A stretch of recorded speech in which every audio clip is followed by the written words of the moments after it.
نماز فجر پڑھنے کے فوراً بعد ایک تسبیح پڑھ کر اپنے اوپر دم کر لو۔ محترم ناظرین، نماز فجر وہ عظیم عبادت ہے جس کے بارے میں قرآن حدیث میں بے شمار فضائل بیان کیے گئے ہیں۔ یہ وہ وقت ہے جب رات کی تاریکی ختم ہو رہی ہوتی ہے اور دن کی روشنی پھیلنے لگتی ہے، اور یہی وہ لمحہ ہوتا ہے جو اللہ تعالیٰ کی رحمتیں خاص طور پر بندوں کی طرف متوجہ ہوتی ہیں۔ ایسے بابرکت وقت میں اگر کوئی مومن نماز فجر ادا کرنے کے بعد اللہ کا ذکر کرے، تسبیح پڑھے اور پھر اپنے اوپر دم کرے تو یہ عمل نہ صرف روحانی سکون کا باعث بنتا ہے بلکہ دنیا اور آخرت کی کامیابیوں کے دروازے بھی کھول دیتا ہے۔ قرآن مجید میں اللہ تعالیٰ نے فجر کے وقت کی خاص اہمیت بیان کرتے ہوئے فرمایا، یعنی فجر کے وقت کی تلاوت نماز میں فرشتے حاضر ہوتے ہیں۔ اس آیت سے معلوم ہوتا ہے کہ فجر کا وقت ایسا مبارک وقت ہے جس میں فرشتے بھی بندے کے اعمال کے گواہ بنتے ہیں۔ جب ایک مسلمان اس وقت میں اللہ کا ذکر کرتا ہے، تسبیح پڑھتا ہے اور اپنے اوپر دم کرتا ہے تو گویا وہ اپنے آپ کو اللہ کی حفاظت میں دے دیتا ہے۔ اسی طرح ایک اور مقام پر اللہ تعالیٰ نے فرمایا، سورج نکلنے سے پہلے اپنے رب کی حمد کے ساتھ تسبیح بیان کرو۔ یہ آیت واضح طور پر فجر کے بعد ذکر و تسبیح کی ترغیب دیتی ہے، جس سے یہ ثابت ہوتا ہے کہ یہ وقت اللہ کی یاد کے لیے سب سے افضل اوقات میں سے ایک ہے۔ حدیث مبارکہ میں بھی فجر کے بعد ذکر اور دعا کی بے شمار فضیلت بیان ہوئی ہیں۔ حضرت محمد صلی اللہ علیہ وآلہ وسلم نے فرمایا، جو شخص فجر کی نماز جماعت کے ساتھ ادا کرے، پھر اللہ کا ذکر کرتا رہے یہاں تک کہ سورج طلوع ہو جائے، پھر 2 رکعت نماز پڑھے، اسے حج اور عمرے کا مکمل ثواب ملتا ہے۔ اس حدیث سے معلوم ہوتا ہے کہ فجر کے بعد کا وقت ذکر اور عبادت کے لیے نہایت قیمتی ہے۔ ایک اور حدیث میں آتا ہے کہ نبی کریم صلی اللہ علیہ وآلہ وسلم نے فرمایا، اللہ تعالیٰ فرماتا ہے، جو بندہ مجھے اپنے دل میں یاد کرتا ہے میں بھی اسے اپنے دل میں یاد کرتا ہوں۔ جب بندہ فجر کے بعد تسبیح پڑھتا ہے اور اپنے اوپر دم کرتا ہے تو وہ دراصل اللہ کی پناہ میں آ جاتا ہے اور اللہ اس کی حفاظت خود فرماتے ہیں۔ اسی طرح حضرت عثمان بن عفان رضی اللہ عنہ سے روایت ہے کہ نبی کریم صلی اللہ علیہ وآلہ وسلم نے فرمایا، جو شخص ہر صبح اور شام 3 بار یہ دعا پڑھے، اسے کوئی چیز نقصان نہیں پہنچا سکتی۔ یہ حدیث اس بات کی دلیل ہے کہ صبح کے وقت پڑھا جانے والا ذکر انسان کے لیے ڈھال بن جاتا ہے۔ قرآن مجید میں ایک اور مقام پر اللہ تعالیٰ فرماتے ہیں، یاد رکھو دلوں کا سکون صرف اللہ کے ذکر میں ہے۔ جب بندہ فجر کے بعد تسبیح پڑھ کر اپنے اوپر دم کرتا ہے تو اس کے دل کو سکون، ذہن کو اطمینان اور روح کو راحت نصیب ہوتی ہے۔ اسی طرح اللہ تعالیٰ فرماتے ہیں، یعنی مجھ سے دعا کرو میں تمہاری دعا قبول کروں گا۔ فجر کے وقت کا وقت دعا کی قبولیت کا بہترین وقت ہے، اس لیے اس وقت تسبیح پڑھ کر دم کرنا اللہ کی بارگاہ میں قبولیت کے قریب تر عمل بن جاتا ہے۔ اسلامی تاریخ میں ہمیں ایسے بے شمار واقعات ملتے ہیں جہاں اولیاء کرام اور صالحین نے فجر کے بعد ذکر و اذکار کو اپنی زندگی کا لازمی حصہ بنایا اور اس کے حیرت انگیز نتائج حاصل کیے۔ حضرت حسن بصری رحمۃ اللہ علیہ کے بارے میں آتا ہے کہ وہ فجر کے بعد طویل وقت تک ذکر الہی میں مشغول رہتے تھے اور فرماتے تھے کہ یہ وقت انسان کی تقدیر بدلنے کا وقت ہے۔ حضرت حسن بصری رحمۃ اللہ علیہ کے بارے میں آتا ہے کہ وہ فجر کے بعد طویل وقت تک ذکر الہی میں مشغول رہتے تھے اور فرماتے تھے یہ وقت انسان کی تقدیر بدلنے کا وقت ہے۔ حضرت شیخ عبد القادر جیلانی رحمۃ اللہ علیہ کے بارے میں مشہور ہے کہ آپ فجر کے بعد ذکر و تسبیح میں خاص اہتمام فرماتے تھے اور اپنے مریدین کو بھی تلقین کرتے تھے کہ اس وقت کو ضائع نہ کریں۔ آپ فرماتے تھے، جو شخص صبح کے وقت اللہ کا ذکر کرتا ہے اللہ تعالیٰ اس کے دین کو برکتوں سے بھر دیتا ہے۔ اسی طرح ایک واقعہ حضرت بازید بسطامی رحمۃ اللہ علیہ کا ملتا ہے کہ ایک مرتبہ آپ نے فرمایا، میں نے اللہ کی قربت فجر کے بعد ذکر میں پائی ہے۔ یہ اس بات کی دلیل ہے کہ فجر کے بعد کی تسبیح انسان کو اللہ کے قریب کر دیتی ہے۔ دم کرنے کا عمل بھی سنت سے ثابت ہے۔ نبی کریم صلی اللہ علیہ وآلہ وسلم خود بھی اپنے اوپر دم فرمایا کرتے تھے۔ حضرت عائشہ رضی اللہ عنہ فرماتی ہیں، جب نبی کریم صلی اللہ علیہ وآلہ وسلم بیمار ہوتے تو ماؤز 3 سورۃ الفلق اور سورۃ الناس پڑھ کر اپنے اوپر دم کرتے تھے۔ اس سے معلوم ہوتا ہے قرآن کی آیات اور تسبیحات پڑھ کر اپنے اوپر دم کرنا ایک مسنون عمل ہے۔ فجر کے بعد تسبیح پڑھ کر دم کرنے کا مطلب یہ ہے کہ انسان اپنے آپ کو اللہ کے سپرد کر دے، اس کی حفاظت طلب کرے اور اسے اپنے مسائل کے حل کی دعا کرے۔ یہ عمل انسان کے لیے روحانی ڈھال بن جاتا ہے جو اسے ہر قسم کی پریشانی، بیماری اور مصیبت سے بچاتا ہے۔ حضرت عمر بن خطاب رضی اللہ عنہ کے دور کا ایک واقعہ ہے کہ ایک شخص بہت بہت زیادہ پریشان رہتا تھا، اسے مشورہ دیا گیا کہ وہ فجر کے بعد اللہ کا ذکر کرے اور اپنے اوپر دم کرے۔ اس نے اس عمل کو اپنایا اور کچھ ہی دنوں میں اس کی پریشانیاں ختم ہو گئی اور اس کے حالات بدل گئے۔ یہ تمام دلائل اس بات کو واضح کرتے ہیں کہ فجر کے بعد تسبیح پڑھنا اور اپنے اوپر دم کرنا ایک نہایت بابرکت اور مجب عمل ہے۔ یہ عمل نہ صرف انسان کی روحانی حالت کو بہتر بناتا ہے بلکہ اس کی دنیاوی مشکلات کو بھی آسان کرتا ہے۔ ہر مسلمان کو چاہیے کہ وہ فجر کی نماز کے بعد اس مبارک عمل کو اپنی زندگی کا حصہ بنائے، چند لمحے نکال کر اللہ کا ذکر کرے، تسبیح پڑھے اور اپنے اوپر دم کرے۔ یقین رکھیں کہ اللہ تعالیٰ اس عمل کی برکت سے آپ کی زندگی میں آسانیاں پیدا فرمائے گا، آپ کو ہر قسم کی پریشانی سے محفوظ رکھے گا، آپ کو دنیا اور آخرت میں کامیابی عطا فرمائے گا۔ محترم ناظرین، نماز کو رب کائنات نے خصوصی امتیازات سے نوازا ہے۔ نماز تاکیدی عبادت اور بہترین اطاعت ہے۔ یہ قرب الہی کو پانے کا آسان ترین ذریعہ اور بندے اور رب کے درمیان مضبوط تعلق ہے۔ لا الہ الا اللہ محمد رسول اللہ کو جاننے ماننے کے ساتھ ہی ادائیگی نماز ہر مسلمان پر لازم قرار پاتی ہے۔ نماز ہی وہ عمل ہے جس کی قیامت کے روز سب سے پہلے پرکھ ہوگی۔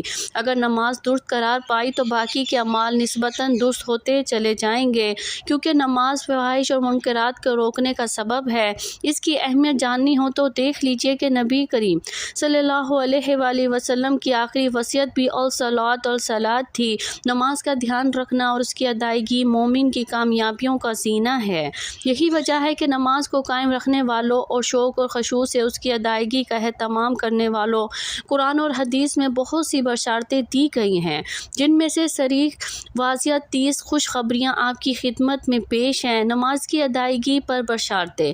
افضل ترین عمل۔ حضرت عبداللہ بن مسعود رضی اللہ عنہ کہ میں نے رسول اللہ صلی اللہ علیہ وآلہ وسلم سے استفسار کیا، یا رسول اللہ کون سا عمل افضل ترین ہے؟ آپ صلی اللہ علیہ وآلہ وسلم نے فرمایا نماز کو وقت پر ادا کرنا۔ میں نے عرض کیا اس کے بعد کون سا عمل ہے؟ آپ صلی اللہ علیہ وآلہ وسلم نے فرمایا والدین سے نیک سلوک کرنا۔ پھر عرض کیا اس کے بعد کون سا عمل افضل ہے؟ آپ صلی اللہ علیہ وآلہ وسلم نے فرمایا اللہ کی راہ میں جہاد کرنا، اللہ اور بندے کے درمیان مضبوط تعلق کا ذریعہ۔ آپ صلی اللہ علیہ وآلہ وسلم نے فرمایا 3 طرح کے افراد اللہ عز و جل کی حفاظت کو پا لیتے ہیں، اگر زندہ ہو تو ایسا رزق پاتے ہیں جو کفایت والا ہوتا ہے، اور جب مر جائیں تو جنت میں داخل کیے جاتے ہیں۔ جو گھر میں داخل ہوتے ہوئے سلام کرے، جو نماز کی ادائیگی کے لیے مسجد میں جائے، جو جہاد فی سبیل اللہ کے لیے جائے، فرشتوں کی دعائیں مغفرت کا حصول۔ رسول کریم صلی اللہ علیہ وآلہ وسلم نے فرمایا جب تک کوئی اپنی نماز کی جگہ اور وضو کی حالت میں بیٹھا رہے تو فرشتے اس کے لیے دعا کرتے رہتے ہیں، یا اللہ اس کی مغفرت فرما اور اس پر رحم فرما۔ حضرت ابو ہریرہ رضی اللہ عنہ کہتے ہیں کہ میں نے رسول اللہ صلی اللہ علیہ وآلہ وسلم کو فرماتے ہوئے سنا، دیکھو اگر کسی کے گھر کے سامنے ایک نہر بہتی ہو جس میں وہ روزانہ 5 بار نہاتا ہو تو کیا جسم پر کوئی میل کچیل باقی رہے گی؟ صحابہ نے عرض کیا نہیں، اس کے جسم پر کوئی میل باقی نہیں رہے گی۔ آپ نے فرمایا یہ 5 نمازوں کی ادائیگی کی مثال ہے، جو ان کی ادائیگی کرے گا اللہ تعالیٰ اس کے گناہوں کو صاف کر دے گا۔ جنت میں اللہ کی ضیافت۔ رسول کریم صلی اللہ علیہ وآلہ وسلم نے فرمایا جو کوئی مسجد میں آتا ہے تو ہر بار مسجد آنے جانے پر اللہ تعالیٰ جنت میں اس کی ضیافت فرمائے گا۔ رسول کریم صلی اللہ علیہ وآلہ وسلم نے فرمایا جو کوئی اپنے گھر سے وضو کی حالت میں اللہ کے گھر فجر نماز پڑھنے جاتا ہے، اس کا قدم اٹھانا اس کی خطا کی معافی، دوسرا قدم درجے کی بلندی کا باعث بنتا ہے۔ حضرت ابو درداء رضی اللہ عنہ سے روایت ہے، کہتے ہیں کہ میں نے رسول اللہ صلی اللہ علیہ وآلہ وسلم کو فرماتے ہوئے سنا، آپ صلی اللہ علیہ وآلہ وسلم کہہ رہے تھے مسجد ہر متقی پرہیزگار کا گھر ہے، جس نے مسجد کو اپنا ٹھکانہ بنایا اسے اللہ تعالیٰ کی رحمت اور راحت کی ضمانت دیتا ہوں، اس بات کی ضمانت دیتا ہوں کہ ایسا شخص پل صراط سے باز سلامت گزر کر اللہ تعالیٰ کی رضا کے ٹھکانے جنت میں بآسانی چلا جائے گا۔ یہ ہے وہ عظیم بشارتیں جو نبی کریم صلی اللہ علیہ وآلہ وسلم نے امت کے ان افراد کے لیے عطا کی جو رب کی بندگی کو زندگی کا حاصل سمجھتے ہیں، صبح اور شام فرائض اور سنن کا امتحان کرتے ہیں۔ ناظرین، نماز فجر وہ بابرکت وقت ہے جب رات کی تاریکی ختم ہو کر نور کی پہلی کرن زمین پر اترتی ہے، جب سکون اور خاموشی کے عالم میں اللہ تعالیٰ اپنے بندوں کو پکار رہا ہوتا ہے، جب آسمانوں کے دروازے کھلے ہوتے ہیں اور دعائیں قبولیت کے قریب تر ہوتی ہیں۔ یہی وہ لمحہ ہوتا ہے جب ایک مومن اگر خلوص دل کے ساتھ اپنے رب کو یاد کرے تو اس کی زندگی کے اندھیرے اجالوں میں بدل سکتے ہیں۔ فجر کی نماز صرف ایک عبادت نہیں بلکہ یہ دین کی بنیاد ہے۔ یہ وہ وقت ہے جب بندہ اپنے رب کے سامنے جھکتا ہے اور اپنی حاجات پیش کرتا ہے۔ احادیث مبارکہ میں بھی فجر کے وقت کی بے شمار فضیلتیں بیان کی گئی ہیں اور یہ وقت خاص طور پر ذکر و اذکار تسبیحات کے لیے بہترین قرار دیا گیا ہے۔ کہا جاتا ہے کہ جو شخص فجر کے وقت اللہ کا ذکر کرتا ہے، اللہ تعالیٰ اس کے دن کو آسان فرما دیتا ہے، اس کے رزق میں برکت عطا کرتا ہے اور اس کے دل کو سکون اور اطمینان سے بھر دیتا ہے۔ اسی بابرکت وقت میں ایک خاص تسبیح ایسی ہے جسے اگر یقین اور اخلاص کے ساتھ پڑھا جائے تو انسان کی زندگی میں حیرت انگیز تبدیلیاں آ سکتی ہیں۔ یہ تسبیح نہ صرف روحانی سکون کا ذریعہ بنتی ہے بلکہ یہ انسان کے دل سے خوف، پریشانی اور بے چینی کو دور کر کے اللہ کے قریب کر دیتی ہے۔ جب بندہ فجر کی ٹھنڈی اور پاکیزہ ہوا میں بیٹھ کر اللہ کا ذکر کرتا ہے تو اس کے دل پر اللہ کی رحمت نازل ہوتی ہے، فرشتے اس کے گرد جمع ہو جاتے ہیں اور اس کے لیے دعائیں خیر کرتے ہیں۔ یہی وہ وقت ہے جب انسان اپنے گناہوں کی معافی مانگ سکتا ہے اور اپنے مسائل کا حل طلب کر سکتے ہیں اور اپنے رب سے ایک نئی شروعات کی امید رکھ سکتا ہے۔ محترم عزیزو، اللہ تعالیٰ اپنے بندے کی پکار کو کبھی رائے گاہ نہیں جانے دیتا۔ خاص طور پر اس ویڈیو میں ہم جس تسبیح کی بات کر رہی ہوں وہ آپ کی زندگی کی تمام بندشوں کو توڑنے اور آپ کو ایک باوقار زندگی عطا کرنے کا سب سے بڑا ذریعہ ہے۔ آپ نے بس اپنے دل کو ہر قسم کے شک اور وسوسوں سے پاک کر کے اس عمل کی طرف متوجہ ہونا ہے۔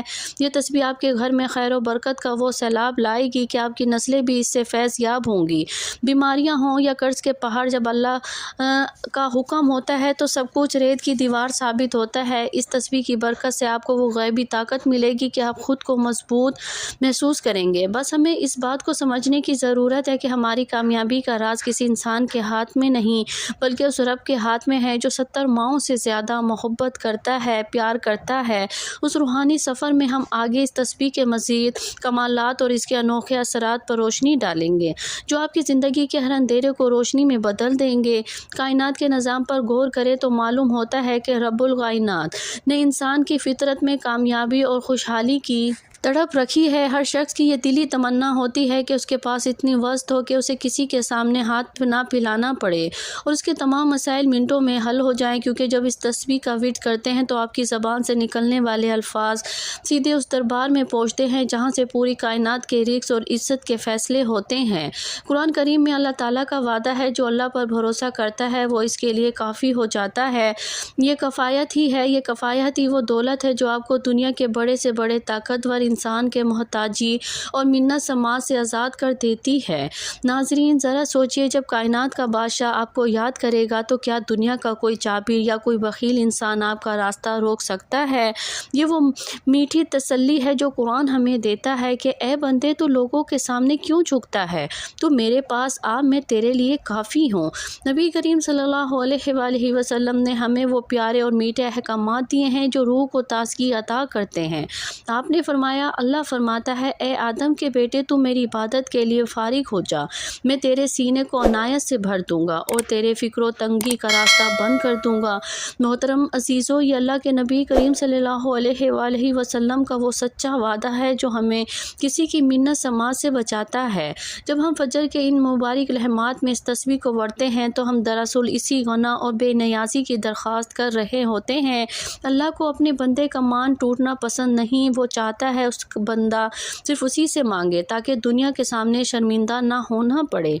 جب آپ نماز فجر کے وقت اس تسبیح کا دامن تھامتے ہیں تو گویا آپ اللہ کے انعامات کی بارش میں نہا رہے ہوتے ہیں۔ سماجی مسائل جیسے گھر میں بے برکتی یا ملازمت میں رکاوٹیں دراصل ہمارے اس یقین کی کمی کا نتیجہ ہوتی ہیں کہ رزق کا مالک کون ہے۔ تو ناظرین محترم، وقت کی نزاکت کو مد نظر رکھتے ہوئے اب آپ اس طاقتور تسبیح کی طرف چلتے ہیں جسے آپ نے پورے یقین کامل کے ساتھ نماز فجر کے وقت پڑھ کر اپنے اوپر دم کرنا ہے، جس کے پڑھنے سے انسان کی زندگی میں آسانیاں پیدا شروع ہو جاتی ہیں، اس کی مشکلات آسان ہو جاتی ہیں، اس کو کسی قسم کی تنگی پریشانی کا سامنا نہیں کرنا پڑتا۔ تو آپ نے اس عمل کو کسی خاموشی گوشے میں بیٹھ کر نہایت توجہ اور دھیان کے ساتھ پڑھنا ہے۔ اس کے لیے آپ نے سب سے پہلے صبح باوضو ہو کر نماز فجر ادا کر لینی ہے اور پھر چاہے تو جائے نماز پر بیٹھ کر بھی اس عمل کو کر سکتے ہیں، ورنہ گھر میں کسی خاموشی کونے میں میں بیٹھ کر اس مختصر سے عمل کو کرنا ہے۔ اس کے لیے آپ نے سب سے پہلے حضور پاک صلی اللہ علیہ وآلہ وسلم کے ذات اقدس پر درود پاک کا نذرانہ پیش کرنا ہے۔ درود پاک آپ مختصر سا بھی پڑھ سکتے ہیں، جیسے صلی اللہ علیہ وآلہ وسلم یا صلی اللہ علی محمد۔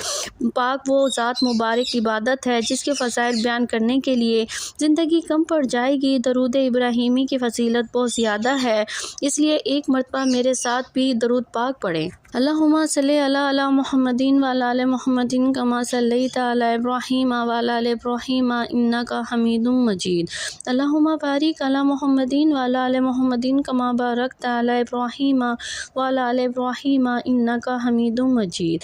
درود پاک پڑھنے کے بعد پہلے نمبر پر آپ نے جو وظیفہ پڑھنا ہے وہی بڑا کمال کا وظیفہ ہے۔ اس کو آپ نے سیدھے ہاتھ کی انگلیوں پر یا تسبیح کے دانوں پر گن کر 7 مرتبہ پڑھ لینا ہے، اور سب سے پہلے آپ نے اللہ تعالیٰ کا یہ نام یا رشید پڑھ لینا ہے۔ جیسے ہی آپ نے اس کو پڑھ لیں، اور آج کے عمل میں دوسرے نمبر پر جو وظیفہ آپ نے پڑھنا ہے یہ بھی اللہ تعالیٰ کا ایک بہت ہی پیارا نام یا مومنو، اس کا ورد شروع کر دینا ہے۔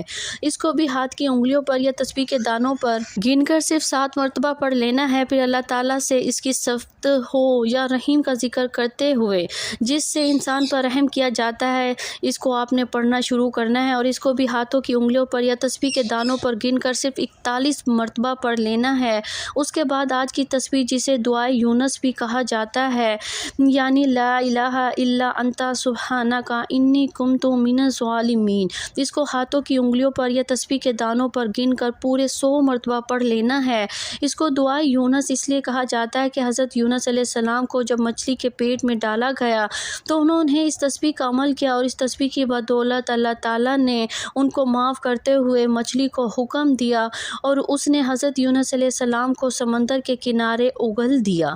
جس طرح حضرت یونس علیہ السلام کی تمام پریشانیاں دور ہوئی، اسی طرح آپ کی تمام پریشانیاں دور ہو جائیں گی، آپ کے مسئلے مسائل دور ہو جائیں گے، آپ کے لیے رزق دولت کا انتظام ہو جائے گا۔ اس تسبیح کا عمل آپ نے صبح نماز فجر کے بعد لازمی کرنا ہے۔ اس سے سارا دن اللہ تعالیٰ کی رحمتیں اور برکتیں نازل ہوتی رہیں گی، اور آپ کے تمام کام بنتے چلے جائیں گے۔ آپ کے رزق، کاروبار، مال اور جان، عزت اور آبرو میں اللہ تعالیٰ عزت اور برکت عطا فرمائیں گے۔ اس کو بتائے گئے طریقے کے مطابق آخر میں آپ نے درود پاک پڑھ لینا ہے، اور اپنی تمام حاجات کے لیے بھی دعا مانگنی ہے، اور اس کے علاوہ اپنے گناہوں سے بخشش کے لیے استغفار کی کثرت بھی کرنی ہے۔ دعا ہے کہ اللہ تعالیٰ میرا سنانا اور آپ کا سننا اپنی بارگاہ الہی میں قبول اور منظور فرمائے۔ ناظرین، گزارش ہے کہ اللہ تعالیٰ کے 99 ناموں میں سے کوئی ایک نام لکھ کر کمنٹس میں ضرور شیئر کریں تاکہ اللہ تعالیٰ ہم سب کا حامی اور ناصر ہو۔ آمین۔ جزاک اللہ خیر، خیرن کثیرہ۔